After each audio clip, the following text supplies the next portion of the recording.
Hello friend, Bihar PSC centre में आपका स्वागत है। तो फ्रेंड्स, बिहार एसआई दरोगा का प्रैक्टिस सेट हो रहा था और इसमें क्वेश्चन नंबर मतलब टेस्ट सीरीज जो 4 है, इसमें क्वेश्चन नंबर 60 तक हो चुका है पहले वाली क्लास में। तो आज हम क्वेश्चन नंबर 61 से स्टार्ट करते हैं और इससे पहले 3 सीरीज कंप्लीट हो चुका है, तो आप उसे ज़रूर कर देखें।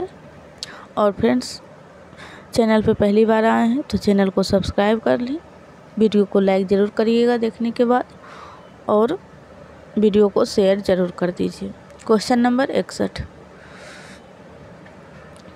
एक तार में बहती विद्युत धारा एक विभवांतर प्रत्येक को 2 गुना बढ़ा दिया जाए तो विद्युत शक्ति, हम पहले ब्रश ले लेते हैं। एक तार में बहती हुई विद्युत धारा विभवांतर प्रत्येक को 2 गुना बढ़ा दिया जाए तो विद्युत शक्ति क्या होगा, 4 गुना या प्रवाह।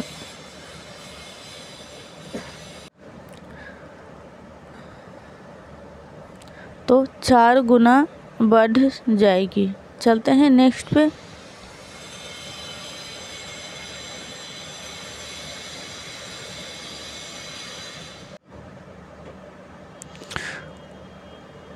क्वेश्चन नंबर 62, सरकार की कुल आय तथा कुल व्यय के बीच का अंतर होता है। तो सरकार के कुल आय तथा कुल व्यय के बीच के जो अंतर होते हैं उसे बजटीय घाटा कहा जाता है। चलते हैं नेक्स्ट क्वेश्चन पे। क्वेश्चन नंबर 63, राज्य सरकारों की आय का मुख्य स्रोत है। तो राज्य सरकारों के जो आय का मुख्य स्रोत है वो हैं केंद्रीय करों में भाग, यानी जो केंद्रीय कर होते हैं उसमें से कुछ भाग लगभग 40% राज्यों को देता है। चलते हैं next. Question number 64, outcome budget को भारत में कब प्रस्तुत किया गया था। तो आउटकम बजट को भारत में जो प्रस्तुत किया गया था वो 2005 में बजट प्रस्तुत किया गया था। फ्रेंड्स, साइड से आवाज़ आ रहा है तो उसके लिए आपको परेशानी हो सकती है, लेकिन क्वेश्चन और आंसर को आप देखिए। चलते हैं नेक्स्ट पे। क्वेश्चन नंबर 65, नासा के लिए उनके प्रशासन हेतु किसे नासा विशिष्ट सेवा पदक से सम्मानित किया गया है। तो इसका जो राइट आंसर हो जाएगा सी, रंजीत कुमार को नासा के विशिष्ट सेवा पदक से सम्मानित किया गया है। चलते हैं नेक्स्ट क्वेश्चन पे फ्रेंड्स। क्वेश्चन नंबर 66, निम्न में से असत्य युग्म का चयन कीजिए। तो इसमें कौन सा असत्य है उसे आपको चुनना है। तो चलिए हम इस क्वेश्चन को एक एक कर को देख लेते हैं। MS स्वामीनाथन, तो ये हरित क्रांति से जुड़े हुए हैं, ये बिल्कुल सही है। B, राज्य समिति, तो राज्य समिति जो है वो कृषि पर जोर यानी कृषि पर जोर देता है, यानी ये भी कृषि से ही संबंधित है। और सी, एक मिनट फ्रेंड्स, सी मानिएगा इसे, सी वर्गीज कुरियन जो कि दूध उत्पादन से संबंधित है। और ये जो डी हो जाएगा मोरारजी देसाई, तो ये कराधान से संबंधित नहीं है। तो इसलिए आपका राइट आंसर जो हो जाएगा वो डी हो जाएगा, क्योंकि इसमें पूछा ही जा रहा है कौन युग सुमेलित नहीं है, तो डी। चलते हैं नेक्स्ट पे। और हाँ फ्रेंड्स, आप इसे पहली वाली क्लास को ज़रूर देख लीजिएगा, बिहार एसआई नाम का प्लेलिस्ट बना हुआ है। क्वेश्चन नंबर 67, मुंगेर यानी बिहार में ही पड़ता है को अपनी राजधानी बनाने वाला पहला शासक था। और हाँ, ये भी क्वेश्चन उसमें बिहार स्पेशल में कंप्लीट करवा दिया गया है, तो बिहार स्पेशल भी आप ज़रूर देखिएगा। तो ये जो मुंगेर राजधानी को बनाया था, पाल शासक का नाम पूछा जा रहा है, तो वो थे देवपाल।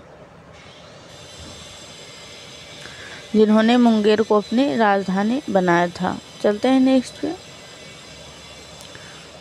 Question number 68।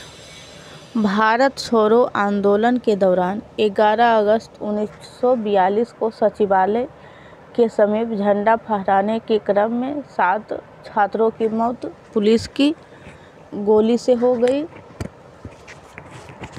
तो इन छात्रों की जुलूस पर गोली चलाने का आदेश दिया था जिलाधीश, तो उसका नाम पूछा जा रहा है।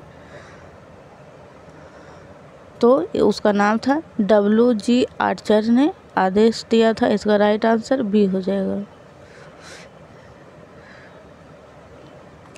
चलते हैं नेक्स्ट पे। ये भी दोनों क्वेश्चन बिहार से संबंधित था। Question number 69। निम्नलिखित में से राज्यसभा के विषय में कौन सा कथन सही नहीं है? तो देख लेते हैं को करके राज्यसभा के बारे में कौन सा कथन सही नहीं है। तो पहले ए को देखते हैं। यंग भंग नहीं किया जा सकता, यानी कि इसे भंग नहीं किया जा सकता। तो ये बिल्कुल सही है, इसे भंग नहीं किया जा सकता। इसका 2/3 सदस्य प्रति 2 वर्ष में पद से हटाया जाता है। और बी को देखते हैं। इसका कार्य 5 वर्षों का होता है। तो इसका कार्य 5 वर्षों का नहीं होता है बल्कि 6 वर्षों का होता है, इसलिए ये गलत हो जाएगा। Option number B. सी को देखते हैं। प्रत्येक 2 वर्ष बाद इसके 1/3 सदस्यों का कार्यकाल समाप्त हो जाता है, तो ये भी सही है। और डी, इसके सदस्य 30 वर्ष से कम आयु के नहीं होंगे, तो ये भी बिल्कुल सही है। लोकसभा के लिए 25 वर्ष और राज्यसभा के लिए 30 वर्ष। तो इस प्रकार आपका क्वेश्चन का जो राइट आंसर हो जाएगा वो हो जाएगा बी। इसमें पूछा जा रहा है असत्य।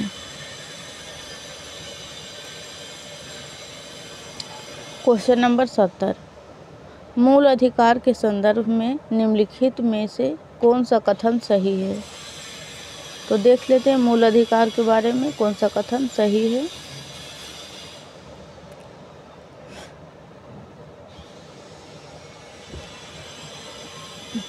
ऑप्शन ए वाद योग नहीं है, तो ये बिल्कुल गलत बात है, क्योंकि मूल अधिकार जो है वो वाद योग है। बी, न्याय योग नहीं है, तो ये बिल्कुल भी न्याय योग है। अगर आपका मौलिक अधिकार का उल्लंघन होता है तो आप सुप्रीम कोर्ट या फिर हाई कोर्ट जा सकते हैं। सी को देखते हैं। संशोधन योग नहीं है, तो इसमें संशोधन किया जा सकता है और एक बार हुआ भी है। और डी, उच्च न्यायालय के मूल क्षेत्राधिकार के अंतर्गत नहीं आते हैं। तो यही जो बात है फ्रेंड्स, पूछा जा रहा है कौन सा कथन सही है। तो ये बिल्कुल सही है, इसका राइट आंसर डी हो जाएगा।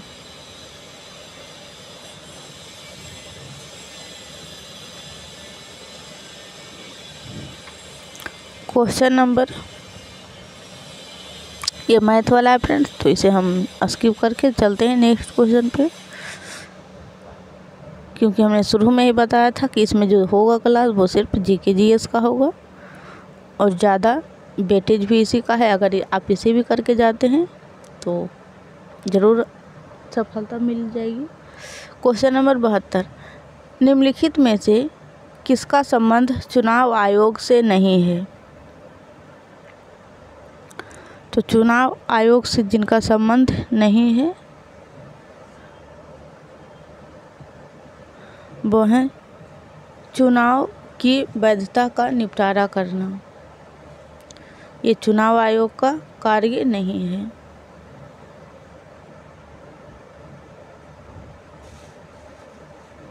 और बाकी ये जो तीनों है वो चुनाव आयोग से संबंधित है। चलते हैं नेक्स्ट पे। Question number 73।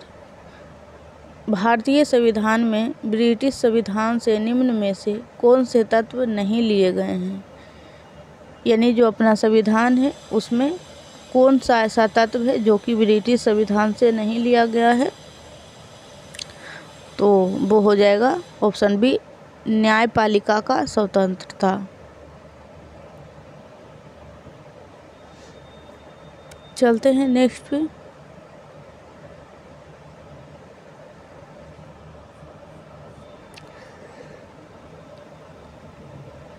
क्वेश्चन नंबर 74, पत्तों में लाल, नारंगी और पीले रंग किसके कारण होते हैं? तो कैरोटीनाइड के कारण पत्तों में लाल, नारंगी और पीले रंग होते हैं। इसका राइट आंसर बी हो जाएगा। क्वेश्चन नंबर 75, आर्थ्रोपोडा समूह के अंतर्गत शामिल नहीं है।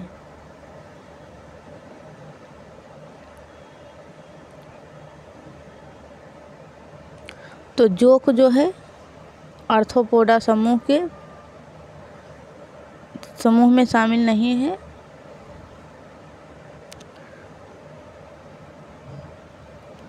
क्वेश्चन नंबर 76, बराबर द्रव्यमान के दो पिंडों को h और 4h ऊंचाई पर रखा जाता है, उनकी स्थितिज ऊर्जा का अनुपात होगा।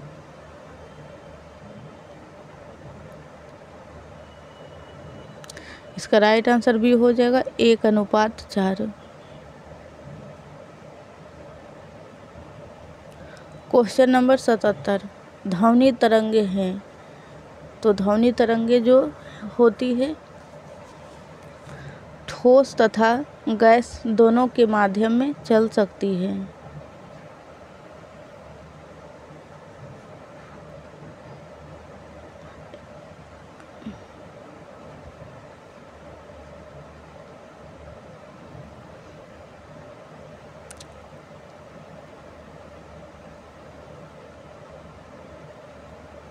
क्वेश्चन नंबर 79, सुमेलित करने वाला है। क्वेश्चन नंबर 79 का जो सुमेलित करने वाला है, तो चलिए हम सुमेलित करते हैं।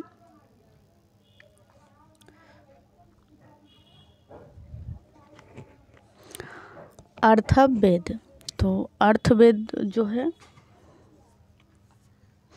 वो औषधीय से संबंधित है। और बात करते हैं ऋग्वेद, तो ऋग्वेद जो है वो है ईश्वर महिमा, यानी कि इसमें प्रार्थनाएं दिए गए हैं। और यजुर्वेद, तो यजुर्वेद जो है वो बलिदान विधि से संबंधित है। और सामवेद जो है वो संगीत से संबंधित है। तो फ्रेंड्स, इसी प्रकार का क्वेश्चन चैप्टर वाइज प्राचीन इतिहास का प्लेलिस्ट बना हुआ है और क्लासों का हो ही रहा है। तो खास करके बिहार एसआई का, तो आप उसे ज़रूर देखिए, उसमें आपका पूरा एंशिएंट हिस्ट्री कंप्लीट हो जाएगा। चलते हैं नेक्स्ट पे। तो इस प्रकार इस क्वेश्चन का राइट आंसर ए हो जाएगा। क्वेश्चन नंबर 80, ऋग्वेद संहिता का 9वां मंडल पूर्णतः किसको समर्पित है? तो 9वां मंडल जो समर्पित है वो सोम और इस पेपर नामाकृत देवता को समर्पित है। क्वेश्चन नंबर 81, किस संस्था द्वारा कोविड-19 के खिलाफ लड़ने के लिए नैनो प्रौद्योगिकी आधारित कीटाणुनाशक स्प्रे ANA-NY अनन्या विकसित किया गया है? तो विकसित किया गया किसके द्वारा? तो इसका राइट आंसर हो जाएगा रक्षा उन्नत प्रौद्योगिकी संस्थान, यानी इसका राइट आंसर सी हो जाएगा। सी है फ्रेंड्स। क्वेश्चन नंबर 82, संगम साहित्य में तोल्कापियम एक ग्रंथ है। तो ये संगम काल का तमिल भाषा में ग्रंथ है। तो ग्रंथ का नाम है तोल्कापियम, एक ग्रंथ है। तो तमिल व्याकरण का, ये जो तोल्काप्पियम है वो क्या है, व्याकरण का बुक है और भाषा तमिल। चलते हैं नेक्स्ट। ये भी फ्रेंड्स मैथ का है तो इसे हम स्किप करके चलते हैं ऊपर। क्वेश्चन नंबर 84, मलिक काफूर कौन था? तो मलिक काफूर जो था वो अलाउद्दीन खिलजी का दक्षिणी विजय का सेनापति था। चलते हैं नेक्स्ट पे।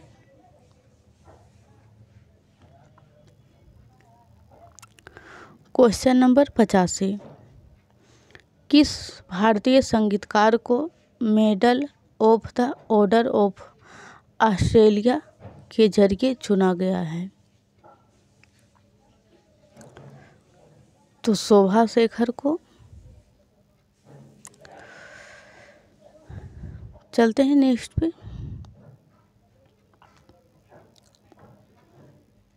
क्वेश्चन नंबर 86, निम्न में से किस मुगल बादशाह ने दिल्ली की जामा मस्जिद का निर्माण करवाया? तो जामा मस्जिद का जिसने निर्माण कराया वो थे शाहजहां।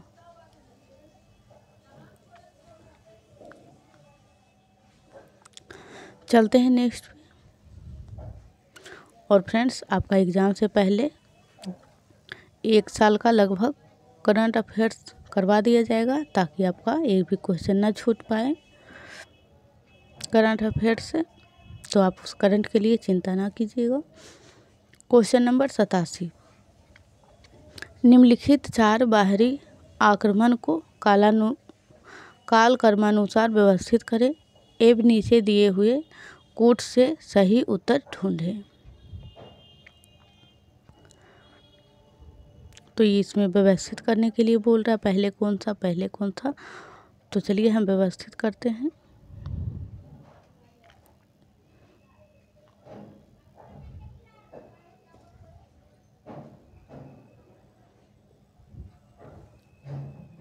तो पहले जो हो जाएगा वो चंगेज खां, हम यहाँ च लिख देते हैं, चंगेज। तो ऐसे कर देते जल्दी हो जाएगा। पहले चंगेज खां, फिर फ्रेंड्स ये ऑप्शन नंबर 4 है, फिर तैमूर दूसरे नंबर पे, और फिर जो आ जाएगा वो ये आ जाएगा नादिर शाह तीसरे नंबर पे, और 4th पे जो आ जाएगा वो अहमद शाह अब्दाली। यानी इस प्रकार आपका क्वेश्चन का राइट आंसर सी होगा। पहले चंगेज खां, फिर तैमूर, फिर नादिर शाह, फिर अहमद शाह अब्दाली। चलते हैं नेक्स्ट पे।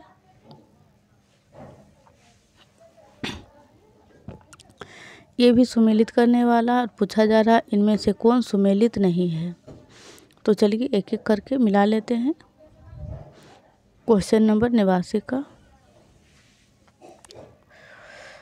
प्रार्थना समाज, तो डॉक्टर आत्मा राम पांडुरंग, ये बिल्कुल सही है। ये मॉडर्न हिस्ट्री का क्वेश्चन है फ्रेंड्स। और आत्मीय सभा, तो देवेंद्र नाथ टैगोर नहीं है। आत्मीय सभा का राजा राम मोहन राय हो जाएंगे, ये गलत है। आपका राइट आंसर यही हो जाएगा क्वेश्चन के हिसाब से।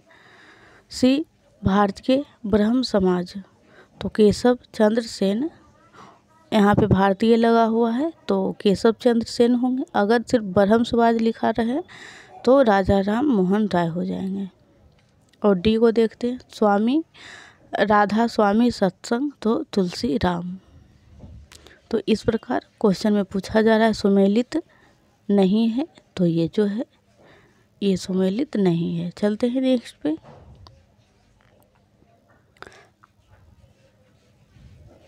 क्वेश्चन नंबर 90, निम्न में से किसे दक्षिण गंगोत्री के नाम से जाना जाता है? यानी कि दक्षिण की गंगोत्री किसे कहा जाता है? तो भारत का प्रथम अंटार्कटिक शोध केंद्र।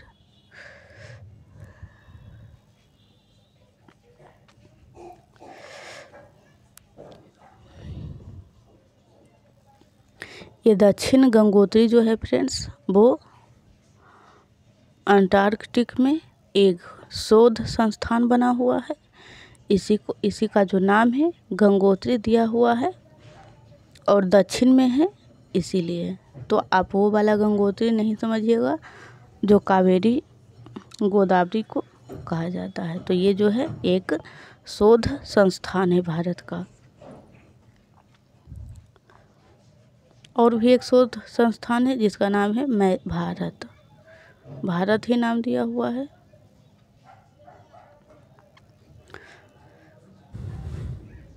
चलते हैं नेक्स्ट पे।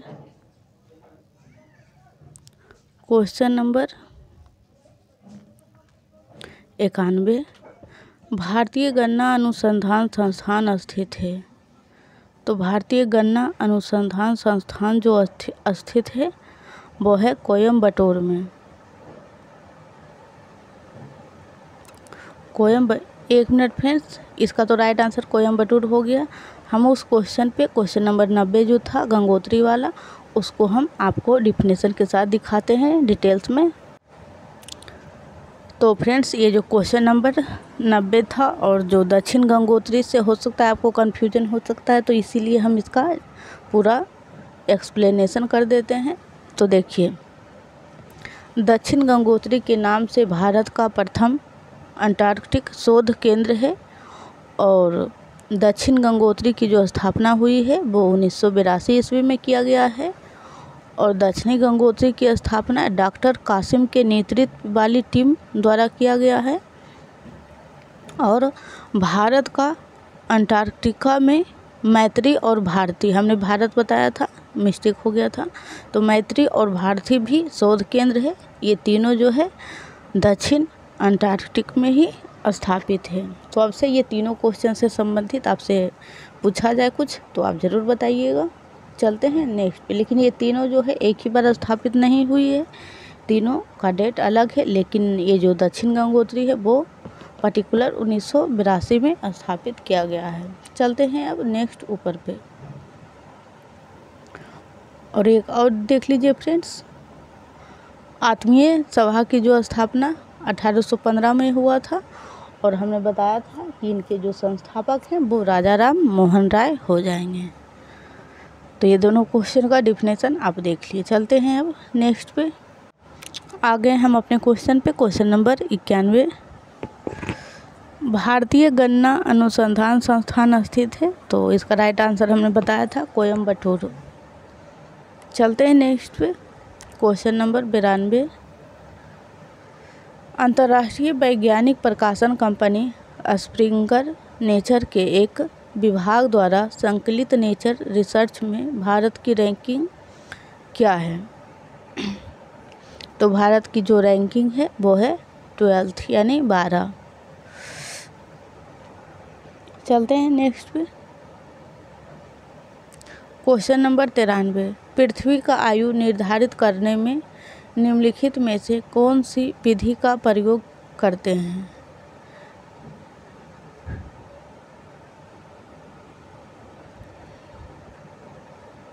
तो इसका राइट आंसर सी हो जाएगा, यूरेनियम डेटिंग।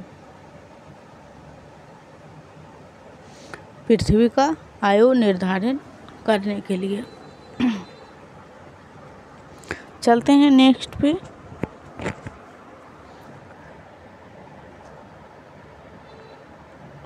क्वेश्चन नंबर 94, महासागर में ज्वार भाटा की उत्पत्ति के क्या कारण है। तो महासागर में जो ज्वार भाटा आता है उसका कारण है सूर्य और चंद्रमा के संयुक्त प्रभाव से। इसका राइट आंसर सी हो जाएगा, सूर्य और चंद्रमा के संयुक्त प्रभाव से। क्वेश्चन नंबर 95, एशिया की सबसे लंबी नदी कौन है। तो एशिया की जो सबसे लंबी नदी हो जाएगी वो हो जाएगी यांगटीसी। चलते हैं नेक्स्ट पे। एशिया में ही, एशिया महादेश द्वीप में ही भारत, इंडोनेशिया, चीन, रूस का आधा भाग और अरब जो देश है वो सारे एशिया महाद्वीप में ही आते हैं। 1 मिनट फ्रेंड्स, छोटा हो गया था।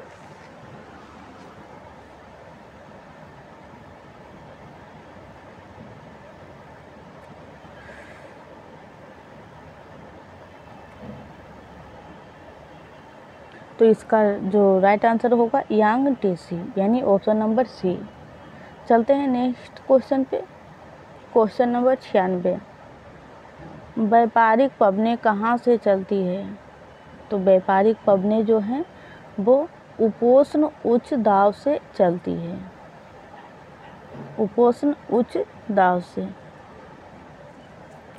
उपोष्ण उच्च दाब कहाँ होता है फ्रेंड्स? तो इस प्रकार अगर ग्लोब का मैप बनाइएगा तो यहाँ विस्कोत रेखा है और इधर से 5 डिग्री और इधर से 5 डिग्री, तो इसे उष्ण कटिबंधीय क्षेत्र कहा जाता है। और जो यहाँ पे पाया जाता है फ्रेंड्स उसे ही उपोष्ण उष्ण दाब से कहा जाता है। इन्हीं इस क्षेत्र को आप उपोष्ण कहते हैं। तो यहीं से वायु जो इस प्रकार आती है इसे ही कहते हैं व्यापारिक पबनें। चलते हैं नेक्स्ट पे। क्वेश्चन नंबर 97, निम्नलिखित में से कौन सी भूमध्य सागरीय जलवायु की विशेषता है? भूमध्य सागरीय जलवायु की विशेषता है तो शीत ऋतु में वर्षा, यही इसकी विशेषता है। शीत ऋतु में वर्षा होती है भूमध्य सागर। ये मैथ वाला है फ्रेंड्स, जिसे हम स्किप करते हैं। चलते हैं क्वेश्चन नंबर 99, वर्तमान बिहार में विधान परिषद तथा लोकसभा सदस्यों की संख्या कितनी है?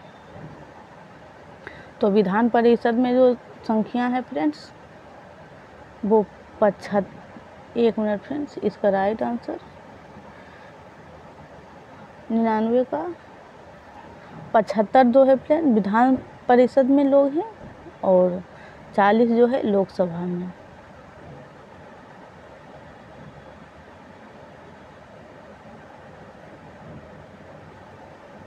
इस क्वेश्चन को बहुत अच्छा से देखिए फ्रेंड्स।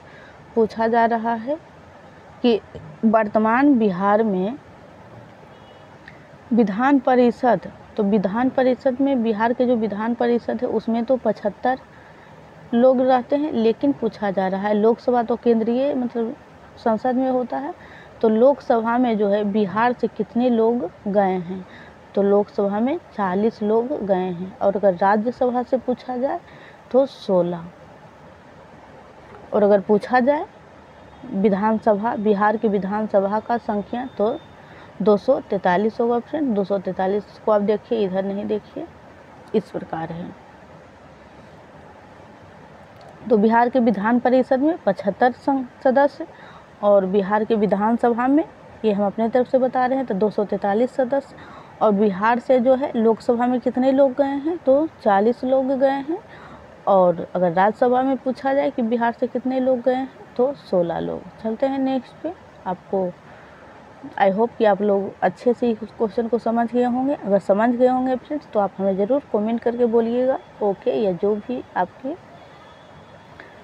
क्वेश्चन। आज का जो क्वेश्चन है फ्रेंड्स लास्ट है, और फ्रेंड्स बिहार से संबंधित क्वेश्चन पूछता ही है कम से कम 4-5, तो इसके लिए आप बिहार स्पेशल देखिएगा। और इस पर टोटल कंप्लीट होने वाला ही है फ्रेंड, इसमें 40 क्लास हो चुका है, तो आप उसे ज़रूर देखिएगा। ये जितने इसमें हो रहा है क्वेश्चन वो सारे हमारे लेक्चर में कंप्लीट हो चुका है। तो क्वेश्चन नंबर 100, बिहार का विभाजन किस वर्ष हुआ? तो बिहार का जो विभाजन हुआ यहाँ कन्फर्म नहीं किया गया है कि किसके साथ। एक बार बंगाल से भी 1912 में अलग हुआ है बिहार, और एक बार उड़ीसा से भी अलग हुआ है, और एक बार झारखंड से। तो ये जो डेट दिया हुआ उस हिसाब से झारखंड से हो जाएगा। फिर पूछा जा रहा है कि झारखंड से,